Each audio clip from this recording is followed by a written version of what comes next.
Hello dear learners, ಈ ವಿಡಿಯೋದಲ್ಲಿ ನಾವು ಅಮೇರಿಕನ್ ರೈಟರ್ ಲ್ಯಾಂಗ್ಸ್ಟನ್ ಹಗ್ಸ್ ರವರು ಬರೆದಿರತಕ್ಕಂತಹ ಒಂದು ಪೋಯಮ್ ಅನ್ನು ಡಿಸ್ಕಷನ್ ಮಾಡ್ತಾ ಇದ್ದೇವೆ. ಆ ಪೋಯಮ್ನ ಟೈಟಲ್ ಅನ್ನು ನೀವು ಇಲ್ಲಿ ಗಮನಿಸಬಹುದು, ಥೀಮ್ ಫಾರ್ ಇಂಗ್ಲಿಷ್ ಬಿ ಅಂತೇಳಿ. ಎಸ್ ನೋಡಿ, ಈ ಒಂದು ಪೋಯಮ್ ಇರತಕ್ಕಂಥದ್ದು ಮುಖ್ಯವಾಗಿ ಅಮೇರಿಕಾದಲ್ಲಿದ್ದಂತಹ ರೇಸಿಸಮ್ ಬಗ್ಗೆ, ಅಂದರೆ ವೈಟ್ ಪೀಪಲ್ಗಳು ಬ್ಲ್ಯಾಕ್ ಪೀಪಲ್ಗಳನ್ನು ಯಾವ ರೀತಿ ಇನ್ಫೀರಿಯರ್ ಆಗಿ ಟ್ರೀಟ್ ಮಾಡ್ತಾ ಇದ್ರು. ಇದರಿಂದಾಗಿ ಬ್ಲ್ಯಾಕ್ ಪೀಪಲ್ಗೆ ತುಂಬಾನೇ ಬೇಸರ ಉಂಟಾಗ್ತಾ ಇತ್ತು, ಅನೇಕ ಹಿಂಸೆಗಳನ್ನು ಅವರು ಅನುಭವಿಸ್ತಾ ಇದ್ರು. ಸೊ ಇಂತಹ ಒಂದು ಥೀಮನ್ನು ತೆಗೆದುಕೊಂಡು ನಮ್ಮ ಪೋಯೆಟ್ ಅವರು ಈ ಒಂದು ಪೋಯಮನ್ನು ಬರಿತಾ ಇದ್ದಾರೆ. ನೀವು ಚಿತ್ರದಲ್ಲಿ ಗಮನಿಸಬಹುದು, ಇವರೇನೇ ನಮ್ಮ ಪೋಯೆಟ್ ಲ್ಯಾಂಗ್ಸ್ಟನ್ ಹಗ್ಸ್ ರವರು.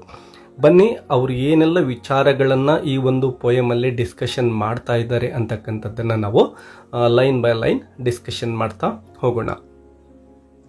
ಮೊದಲನೇದಾಗಿ ನೋಡಿ, first line, the instructor said go home and write a page tonight and let that page come out of you, then it will be true.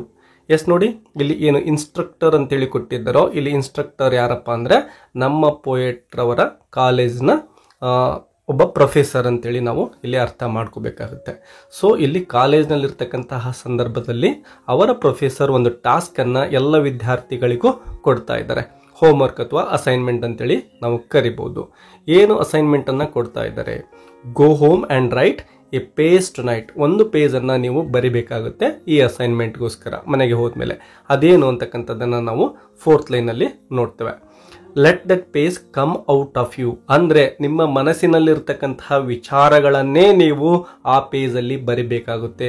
ಏನೇನೋ ಕಲ್ಪನೆ ಮಾಡಿಕೊಂಡು ಬರೆಯೋ ಹಾಗಿಲ್ಲ, ಅದು ಸತ್ಯವಾಗಿರಬೇಕು. ನಿಮ್ಮ ಮನಸ್ಸಿನಲ್ಲಿರ್ತಕ್ಕಂಥದ್ದನ್ನು ಹಾಗೇನೆ ಆ ಒಂದು ಪೇಜಲ್ಲಿ ಬರಿಬೇಕು ಅಂತಕ್ಕಂಥ ಒಂದು ಟಾಸ್ಕನ್ನು ಅವರು ಕೊಡ್ತಾ ಇದ್ದಾರೆ.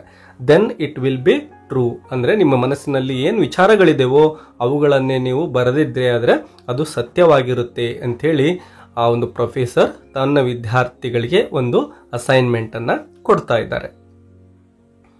ನೆಕ್ಸ್ಟ್ ಲೈನ್ ನೋಡಿ, I wonder if it is that simple. Yes, ನಮ್ಮ ಪೋಯೆಟ್ಗೆ ಒಂದು ಪ್ರಶ್ನೆ ಮೂಡುತ್ತೆ. ಈಗ ನಮ್ಮ ಒಂದು ಪ್ರೊಫೆಸರ್ ಏನೋ ಹೇಳಿಬಿಟ್ರು, ಮನೆಗೆ ಹೋಗ್ಬಿಟ್ಟು ನೀವು ನಿಮ್ಮ ತಲೆಯಲ್ಲಿರ್ತಕ್ಕಂತಹ ಅಥವಾ ಮನಸ್ಸಿನಲ್ಲಿರ್ತಕ್ಕಂಥ ವಿಚಾರಗಳನ್ನು ಬರೀರಿ ಅಂತ ಹೇಳಿಬಿಟ್ಟು, ಬಟ್ ಅದೊಂದು ಸಿಂಪಲ್ ಟಾಸ್ಕಾ ಅಂತಕ್ಕಂತಹ ಒಂದು ಪ್ರಶ್ನೆ ಇವ್ರಿಗೆ ಮೂಡ್ತಾ ಇದೆ. ಯಾಕೆ ಆ ರೀತಿ ಪ್ರಶ್ನೆ ಮೂಡುತ್ತೆ? ನೆಕ್ಸ್ಟ್ ಲೈನಲ್ಲಿ ನೋಡಿ, I am 22, coloured, born in Winston Salem. Yes ನೋಡಿ, ಈ ಒಂದು ಲೈನ್ನಲ್ಲಿ ತಮ್ಮ ಒಂದು ಹಿನ್ನೆಲೆಯನ್ನು ಅವರು ಇಲ್ಲಿ ಹೇಳ್ತಾ ಇದ್ದಾರೆ. ಐ ಆಮ್ 22 ಅಂದರೆ ಅವ್ರಿಗೆ ಆಗಿರ್ತಕ್ಕಂತಹ ಏಜ್ ಎಷ್ಟಪ್ಪ ಅಂದರೆ 22, ಸುಮಾರು 22 ವರ್ಷದ ಒಬ್ಬ ಯುವಕ ಅವರಾಗಿರ್ತಾರೆ. ಕಲರ್ಡ್ ಅಂದರೆ ಇಲ್ಲಿ ಬ್ಲ್ಯಾಕ್ ಅಂತೇಳಿ ನೀವು ಅರ್ಥ ಮಾಡ್ಕೋಬೇಕಾಗುತ್ತೆ. ನಾನು 22 ವರ್ಷದ ಒಬ್ಬ ಬ್ಲ್ಯಾಕ್ ಪರ್ಸನ್ ಅಂತೇಳಿ ಅವರು ಹೇಳ್ತಾ ಇದ್ದಾರೆ. Born in Winston Salem. Yes, ಅಮೇರಿಕಾದಲ್ಲಿರ್ತಕ್ಕಂತಹ ಒಂದು ನಗರ ಈ ಒಂದು ವಿನ್ಸ್ಟನ್ ಸ್ಯಾಲೆಮ್ ಆಗಿರುತ್ತೆ. ಅಲ್ಲಿ ನಾನು ಜನ್ಮವನ್ನು ತಾಳಿದ್ದೇನೆ ಅಂಥೇಳಿ ಅವರ ಬ್ಯಾಕ್ಗ್ರೌಂಡನ್ನು ಇಲ್ಲಿ ಅವರು ಹೇಳ್ತಾ ಇದ್ದಾರೆ. ನೆಕ್ಸ್ಟ್ ಲೈನ್ ನೋಡಿ, I went to school there, ಅಂದರೆ ಅವರು ಹುಟ್ಟಿರ್ತಕ್ಕಂತಹ ಸ್ಥಳ ಏನಿತ್ತೋ ಅಲ್ಲೇನೆ ನಾನು ಸ್ಕೂಲನ್ನು ಕಲ್ತಿದ್ದೇನೆ, ಶಾಲೆಗೆ ಅಲ್ಲೇನೆ ಹೋಗಿದ್ದೇನೆ. ದೆನ್ ಡರ್ಹ್ಯಾಮ್, ನಂತರದಲ್ಲಿ ಡರ್ಹ್ಯಾಮ್ ಅಂತಕ್ಕಂಥ ಪ್ಲೇಸ್ಗೆ ಅವರು ಹೋಗಿರ್ತಾರೆ ಕಲೀಲಿಕ್ಕೆ. Then here to this college on the hill above Harlem.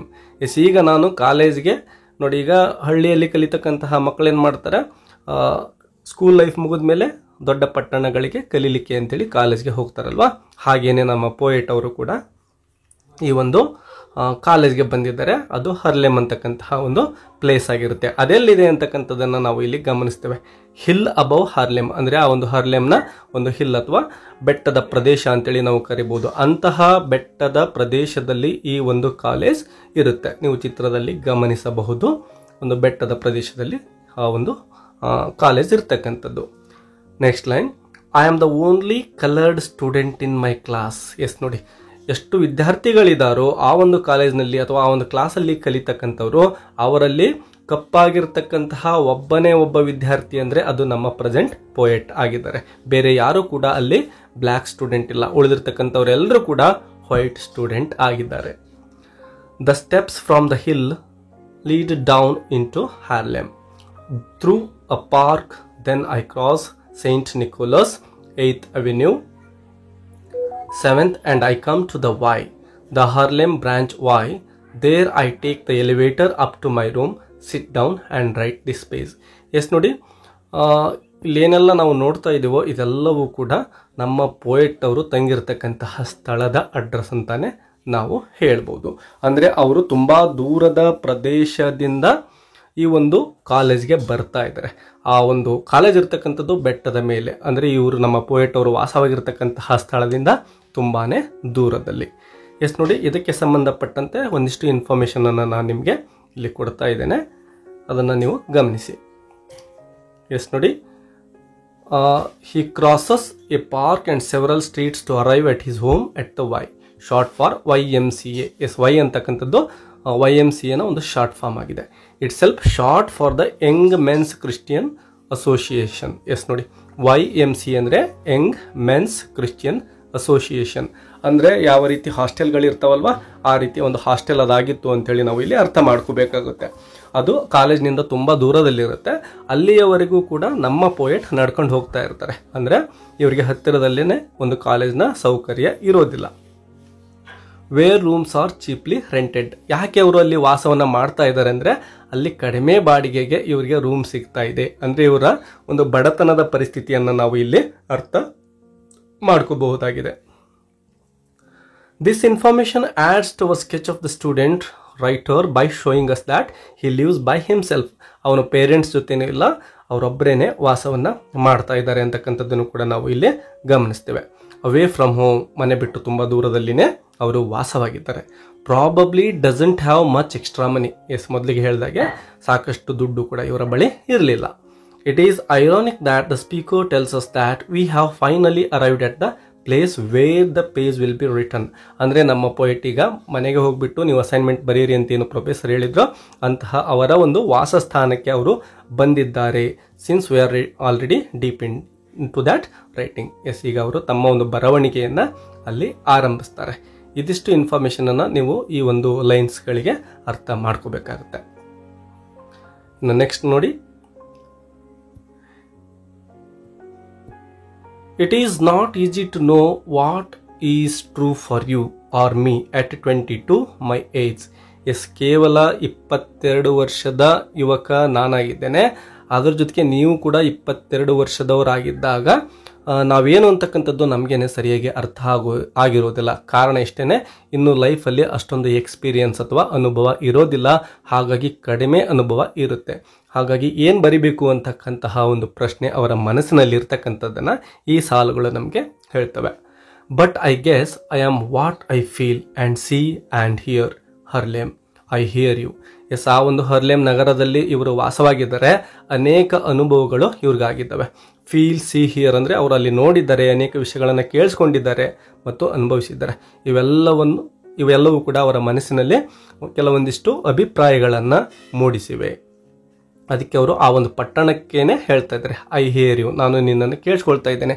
ಇದರ ಅರ್ಥ ಇಷ್ಟೇ, ನಾನು ಕೆಲವೊಂದಿಷ್ಟು ಜೀವನದ ಅನುಭವಗಳನ್ನು ಹೊಂದಿದ್ದೇನೆ ಅಂತೇಳಿ. Next, hear you, hear me, we two you me talk on this page. Yes, ನನಗೂ ಕೂಡ ಅನೇಕ ವಿಷಯಗಳು ತಿಳಿದಿವೆ, ನಿನಗೂ ಕೂಡ ಗೊತ್ತಿದೆ. ಈಗ ನಾವು ಈ ಒಂದು ಅಸೈನ್ಮೆಂಟನ್ನು ಬರೆಯೋಣ ಅಂಥೇಳಿ ಅವರು ಆ ಒಂದು ಪಟ್ಟಣದ ಕುರಿತು ಇಲ್ಲಿ ಹೇಳ್ತಾ ಇದ್ದಾರೆ. I hear New York too. Yes, ಆ ಒಂದು ನ್ಯೂಯಾರ್ಕ್ ಪಟ್ಟಣ ಏನಿದೆನೋ ಅದ್ರ ಬಗ್ಗೆನೂ ಕೂಡ ಕೆಲವೊಂದಿಷ್ಟು ವಿಷಯಗಳು ನನಗೆ ತಿಳಿದಿದ್ದಾವೆ ಅಂಥೇಳಿ ಅವರು ಹೇಳ್ತಾ ಇದ್ದಾರೆ. ಅಂದರೆ ಅಲ್ಲೇನು ರೇಷಿಯಲ್ ಡಿಸ್ಕ್ರಿಮಿನೇಷನ್ ನಡೀತಾ ಇತ್ತು, ಕಪ್ಪು ಜನಗಳ ಮೇಲೆ ಕೆಲವೊಂದಿಷ್ಟು ದಬ್ಬಾಳಿಕೆಗಳು ನಡೀತಾ ಇದ್ವೋ, ಇದೆಲ್ಲವನ್ನು ನಾನು ನೋಡಿದ್ದೇನೆ, ಅದ್ರ ಜೊತೆಗೆ ಅನುಭವಿಸಿದ್ದೇನೆ ಮತ್ತು ಬೇರೆಯವರು ನೋವನ್ನು ಅನುಭವಿಸಿರೋದನ್ನು ಕೂಡ ನಾನು ಕೇಳಿದ್ದೇನೆ ಅಂತಕ್ಕಂತಹ ಒಂದು ಮೀನಿಂಗ್ಸನ್ನು ಈ ಎಲ್ಲ ಲೈನ್ಸ್ಗಳು ಒಳಗೊಂಡಿದ್ದಾವೆ. ಮೀ ಹೂ, ನಾನು ಯಾರು, ಮತ್ತೆ ಪ್ರಶ್ನೆಯನ್ನು ಅವರು ಕೇಳ್ಕೊಳ್ತಾ ಇದ್ದಾರೆ. Well, I like to eat, sleep, drink and be in love. Yes, ಎಲ್ಲ ಜನಗಳು, ಕಪ್ಪಿರ್ಬೋದು ಅಥವಾ ಬಿಳಿ ಜನಗಳಿರ್ಬೋದು, ಎಲ್ರಿಗೂ ಕೂಡ ಯಾವ ರೀತಿ ಅನೇಕ ವಿಷಯಗಳು ಇಷ್ಟ ಆಗ್ತವೋ, ಐ ಲೈಕ್ ಟು ಈಟ್, ತಿನ್ನೋದು, ಮತ್ತು ಸ್ಲೀಪ್, ಮಲಗೋದು, ಡ್ರಿಂಕ್, ಕುಡಿಯೋದು, ಮತ್ತು ಬಿ ಇನ್ ಲವ್, ಪ್ರೀತಿಯಲ್ಲಿ ಇರೋದು, ಈ ಎಲ್ಲ ವಿಷಯಗಳು ಮನುಷ್ಯರಾಗಿರ್ತಕ್ಕಂತಹ ಎಲ್ಲರಿಗೂ ಕೂಡ ಕಾಮನ್. ಹಾಗಾಗಿ ನನಗೂ ಕೂಡ ಇವು ಇಷ್ಟ ಆಗ್ತವೆ ಅಂತೇಳಿ ಅವರು ಹೇಳ್ತಾ ಇದ್ದಾರೆ. I like to work, read, learn and understand life. Yes, ನಾನು ಕೂಡ ಎಲ್ಲರಂತೆ ಕೆಲಸವನ್ನು ಮಾಡಲಿಕ್ಕೆ ಇಷ್ಟಪಡ್ತೇನೆ, ಓದಲಿಕ್ಕೆ ಇಷ್ಟಪಡ್ತೇನೆ, ಹೊಸದನ್ನು ಕಲೀಲಿಕ್ಕೆ ಇಷ್ಟಪಡ್ತೇನೆ, ಮತ್ತು ಜೀವನ ಅಂದ್ರೇನು ಅಂತಕ್ಕಂಥದ್ದನ್ನು ಅರ್ಥ ಮಾಡ್ಕೊಳ್ಳೋಕ್ಕೆ ನನಗೂ ಕೂಡ ಇಷ್ಟ ಆಗುತ್ತೆ ಅಂಥೇಳಿ ಅವರು ಹೇಳ್ತಾ ಇದ್ದಾರೆ. ನೋಡಿ, ಈ ಎಲ್ಲ ಅಂಶಗಳು ಯಾವುದೇ ಒಂದು ವರ್ಣದ ಅಥವಾ ಒಂದು ರೇಸ್ನ ಜನಗಳಿಗೆ ಸೀಮಿತವಾಗಿರ್ತಕ್ಕಂಥವಲ್ಲ. ಮನುಷ್ಯ ಅಂದ ಮೇಲೆ ಎಲ್ರಿಗೂ ಕೂಡ ಈ ಅಂಶಗಳು ಅಂದರೆ sleep, drink and love and work, read, learn, understand ಇವೆಲ್ಲವೂ ಕೂಡ ಇರಲೇಬೇಕಾಗುತ್ತೆ. ಹಾಗೆ ನನಗೂ ಕೂಡ ಇವೆಲ್ಲ ಇಷ್ಟ ಅಂತೇಳಿ ಪೋಯೆಟ್ ಇಲ್ಲಿ ಹೇಳ್ತಾ ಇದ್ದಾರೆ. I like a pipe for a Christmas present or records Bessie, bop and Bach. Yes ನೋಡಿ, I like a pipe for Christmas present ಅಂದರೆ ಸ್ಮೋಕ್ ಮಾಡಲಿಕ್ಕೆ ಬಳಸ್ತಕ್ಕಂತಹ ಇಲ್ಲಿ ಚಿತ್ರದಲ್ಲಿ ನೀವು ಗಮನಿಸ್ಬೋದು. ಇಂತಹ ಒಂದು ಪೈಪನ್ನು ನಾನು ಕೂಡ ಒಂದು ಕ್ರಿಸ್ಮಸ್ ಪ್ರೆಸೆಂಟ್ ಆಗಿ ತೆಗೆದುಕೊಳ್ಳಿಕ್ಕೆ ಇಷ್ಟಪಡ್ತೇನೆ. ಅಂದರೆ ಈ ವೈಟ್ ಪೀಪಲ್ಗಳಿಗೆ ಯಾವ ರೀತಿ ಈ ಒಂದು ಪೈಪ್ ಇಷ್ಟ ಆಗುತ್ತೋ, ಸ್ಮೋಕಿಂಗ್ ಪೈಪ್, ನನಗೂ ಕೂಡ ಅದು ಇಷ್ಟ ಅಂತೇಳಿ ಅವರು ಹೇಳ್ತಾ ಇದ್ದಾರೆ. R records Bessie, bop and bash ಅಂದರೆ ನೋಡಿ, ಮ್ಯೂಸಿಕ್ ರೆಕಾರ್ಡ್ಸ್ ಅಂದರೆ ಇಲ್ಲಿ ಮ್ಯೂಸಿಕ್ ರೆಕಾರ್ಡ್ ಅಂತೇಳಿ ಅರ್ಥ ಮಾಡ್ಕೋಬೋದು. ಬೆಸ್ಸಿ ಅಂತಕ್ಕಂಥದ್ದು ಇಲ್ಲಿ ಚಿತ್ರದಲ್ಲಿ ನೀವು ಗಮನಿಸ್ತಿರಲ್ವಾ, ಇವರ ಹೆಸರಾಗಿದೆ. ಇವರೊಬ್ಬ ಫೇಮಸ್ ಸಿಂಗರ್ ಆಗಿರ್ತಾರೆ. ಸೊ ಇವರು ಬ್ಲ್ಯಾಕ್ ಸಿಂಗರ್ ಆಗಿರ್ತಾರೆ. ಇವರ ಒಂದು ಹಾಡುಗಳು ಅಮೇರಿಕಾದಲ್ಲಿ ವಾಸವಾಗಿರ್ತಕ್ಕಂತಹ ವೈಟ್ ಪೀಪಲ್ಗೂ ಕೂಡ ಇಷ್ಟ ಆಗ್ತವೆ, ಅದ್ರ ಜೊತೆಗೆ ಬ್ಲ್ಯಾಕ್ ಪೀಪಲ್ಗಳಿಗೂ ಕೂಡ ಇಷ್ಟ ಆಗ್ತವೆ. ನೋಡಿ, ಈ ಹಾಡನ್ನು ಹೇಳಿರ್ತಕ್ಕಂಥವ್ರು ಬ್ಲ್ಯಾಕ್ ಪರ್ಸನ್ ಆಗಿದ್ರೂ ಕೂಡ ಅವರ ಒಂದು ಮ್ಯೂಸಿಕ್ ಏನಿದೆನೋ ಅದು ಯಾವುದೇ ವರ್ಣದ ಆಧಾರದ ಮೇಲೆ ಇಷ್ಟ ಆಗ್ತಾ ಇಲ್ಲ, ಎಲ್ರಿಗೂ ಕೂಡ ಇಷ್ಟ ಆಗ್ತಾ ಇದೆ. ಬಾಪ್ ಅಂತಕ್ಕಂಥದ್ದು ಅದೊಂದು ಮ್ಯೂಸಿಕ್ ಪ್ರಕಾರ, ಅಂದರೆ ನಾವು ಸಂಗೀತದ ಪ್ರಕಾರಗಳಲ್ಲಿ ಯಾವ ರೀತಿ ಬೇರೆ ಬೇರೆ ಪ್ರಕಾರಗಳನ್ನು ನೋಡ್ತೀವೋ ಇದು ಕೂಡ ಒಂದು. ಸೊ ಇವೆರಡೂ ಕೂಡ ಬಾಪ್ ಮತ್ತು ಬೆಸ್ಸಿ ಇವೆರಡೂ ಕೂಡ ಬ್ಲ್ಯಾಕ್ ಪೀಪಲ್ಗಳಿಂದ ಬಂದಂತಹ ಮ್ಯೂಸಿಕ್ ಆಗಿದ್ದಾವೆ. ಅಂದರೆ ಈ ಒಂದು ಬೆಸ್ಸಿ ಅವರ ಮ್ಯೂಸಿಕ್ ಮತ್ತು ಈ ಬಾಪ್ ಮ್ಯೂಸಿಕ್ ಎರಡೂ ಕೂಡ ಬ್ಲ್ಯಾಕ್ ಪೀಪಲ್ಗಳಿಂದ ಬಂದಿದ್ರೂ ಕೂಡ ವೈಟ್ ಪೀಪಲ್ ಸಹ ಅವುಗಳನ್ನು ಇಷ್ಟಪಡ್ತಾ ಇದ್ದಾರೆ. ಇನ್ನು ಬ್ಯಾಶ್ ಅಂತಕ್ಕಂಥದ್ದು ಒಬ್ಬ ಜರ್ಮನಿಯ ಚಿತ್ರದಲ್ಲಿ ನೀವು ಇಲ್ಲಿ ಗಮನಿಸ್ತಾ ಇರ್ಬೋದು. ಈ ಚಿತ್ರದಲ್ಲಿ ಏನಿದ್ದಾರೋ ಇವರೇನೆ ಬ್ಯಾಶ್ ಅಂತಕ್ಕಂಥವ್ರು. ಇವರು ಜರ್ಮನಿಯ ಮ್ಯೂಸಿಷಿಯನ್ ಆಗಿರ್ತಾರೆ. ಇವರ ಒಂದು ಮ್ಯೂಸಿಕ್ ಕೂಡ ಅಮೇರಿಕಾದ ಎಲ್ಲ ಜನಗಳಿಗೂ ಕೂಡ, ಅಂದರೆ ಬ್ಲ್ಯಾಕ್ ಇರ್ಬೋದು, ವೈಟ್ ಇರ್ಬೋದು, ಇಬ್ಬರಿಗೂ ಕೂಡ ಇಷ್ಟ ಆಗ್ತಾ ಇತ್ತು. ಸೊ ಇಲ್ಲಿ ಬ್ಲ್ಯಾಕ್ ಆ್ಯಂಡ್ ವೈಟ್ಗಳ ಒಂದು ಡಿಸ್ಕ್ರಿಮಿನೇಷನ್ ಇಲ್ಲದೇನೆ ಎಲ್ಲ ಜನಗಳು ಕೂಡ ಈ ಬೆಸ್ಸಿ ಮತ್ತು ಬ್ಯಾಶರ್ ಇಬ್ಬರ ಮ್ಯೂಸಿಕನ್ನು ಇಷ್ಟಪಡ್ತಾ ಇದ್ದಾರೆ. ಇಲ್ಲಿ ಯಾವುದೇ ವ್ಯತ್ಯಾಸ ಇಲ್ಲ. ಬಣ್ಣಗಳ ಆಧಾರದ ಮೇಲೆ ಸಂಗೀತವನ್ನು ನಾವು ಡಿವೈಡ್ ಮಾಡಲಿಕ್ಕೆ ಆಗೋದಿಲ್ಲ ಅಂತೇಳಿ ಪೋಯೆಟ್ ಇಲ್ಲಿ ಹೇಳ್ತಾ ಇದ್ದಾರೆ.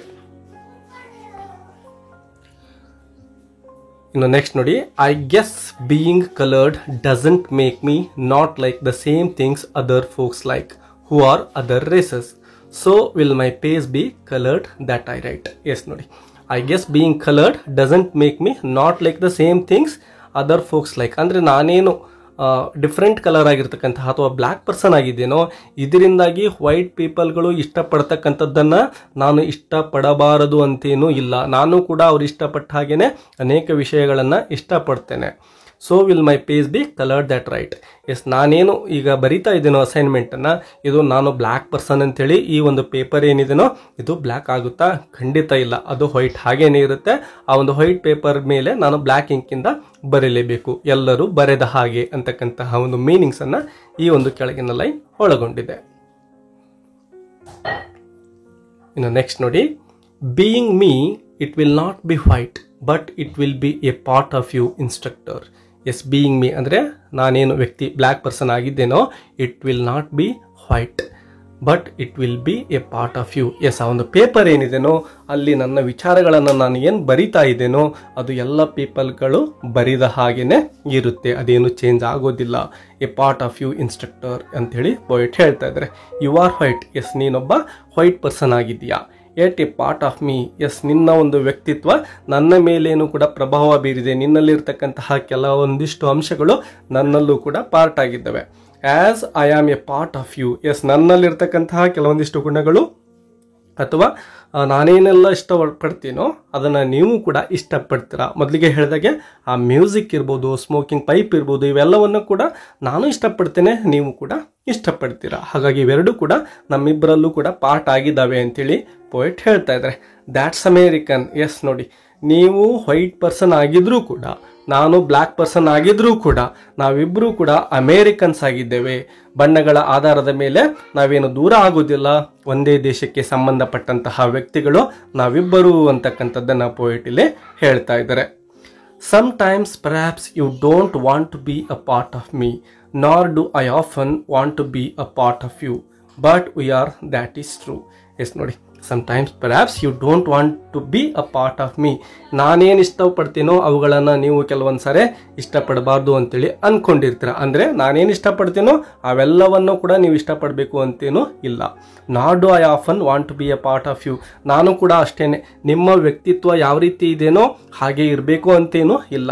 ಇಬ್ಬರ ವ್ಯಕ್ತಿತ್ವ ಕೂಡ ತುಂಬ ಡಿಫ್ರೆಂಟ್ ಆಗಿದೆ. ನೀವು ಇಷ್ಟಪಡೋದು ನನಗಿಷ್ಟ ಆಗದೆ ಇರ್ಬೋದು, ನಾನು ಇಷ್ಟಪಡೋದು ನಿಮಗಿಷ್ಟ ಆಗದೆ ಇರ್ಬೋದು ಅಂತೇಳಿ ಹೇಳ್ತಾ ಇದ್ದಾರೆ. But we are that is true. Yes, ನಮ್ಮ ವ್ಯಕ್ತಿತ್ವ ಏನಿದೆನೋ ಅದು ಸತ್ಯನೇ. ನೀವು ಹೇಗಿದ್ದೀರೋ ಅದು ನಿಮಗೆ ಸತ್ಯ, ನನ್ನ ವ್ಯಕ್ತಿತ್ವ ಹೇಗಿದೆನೋ ಇದು ನನಗೆ ಸತ್ಯ. ನಮ್ಮಿಬ್ಬರ ವ್ಯಕ್ತಿತ್ವಗಳು ಕೂಡ ಟ್ರೂ ಅಂತೇಳಿ ಪೋಯೆಟ್ ಇಲ್ಲಿ ಹೇಳ್ತಾ ಇದ್ದಾರೆ. As I learn from you I guess you learn from me. Yes, ನೋಡಿ, ನಾನು ನಿಮ್ಮಿಂದ ಏನು ಕಾಲೇಜಲ್ಲಿ ಅನೇಕ ವಿಷಯಗಳನ್ನು ಕಲಿತಾ ಇದ್ದೇನೋ ಅದೇ ರೀತಿ ನೀವು ಕೂಡ ನನ್ನಿಂದ ಅನೇಕ ವಿಷಯಗಳನ್ನು ಕಲಿತಾ ಇದ್ದೀರಾ.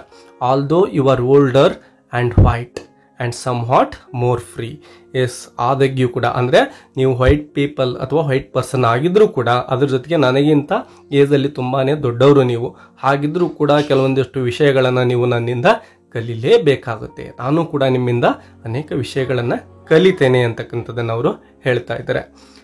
This is my page for English B. Yes, ಇದಿಷ್ಟು ವಿಚಾರಗಳನ್ನು ನಾನು ನಿಮ್ಮ ಅಸೈನ್ಮೆಂಟ್ಗೋಸ್ಕರ ಬರೆದಿದ್ದೇನೆ ಅಂತೇಳಿ ಅವರು ಹೇಳ್ತಾ ಇದ್ದಾರೆ. ಇಂಗ್ಲೀಷ್ ಬಿ ಅಂದರೆ ಬಿ ಸೆಕ್ಷನ್ ಅಂತೇಳಿ ಅರ್ಥ ಮಾಡ್ಕೋಬೋದು. ಸೊ ಡಿಯರ್ ಲರ್ನರ್ಸ್, ಇದಿಷ್ಟು ಈ ಒಂದು ಪ್ರಸ್ತುತ ಪೋಯಮ್ನ ಕನ್ನಡ ಎಕ್ಸ್ಪ್ಲನೇಷನ್ ಆಗಿರುತ್ತೆ. ಎಸ್, ಮೊದಲಿಗೆ ಹೇಳ್ದಾಗೆ ಇಲ್ಲಿ ನಾವು ರೇಸಿಸಮ್ನ ಎಫೆಕ್ಟನ್ನು ನಮ್ಮ ಪೋಯೆಟ್ ಅವರ ಅನುಭವಗಳಲ್ಲಿ ಈ ಪೋಯಮ್ ಮೂಲಕ ನೋಡ್ತಾ ಇದ್ದೇವೆ. ಎಸ್, ಈ ವಿಡಿಯೋ ನಿಮಗೆ ಇಷ್ಟ ಆಗಿದ್ದರೆ ಒಂದು ಲೈಕ್ ಕೊಡೋದನ್ನು ಮರಿಬೇಡಿ.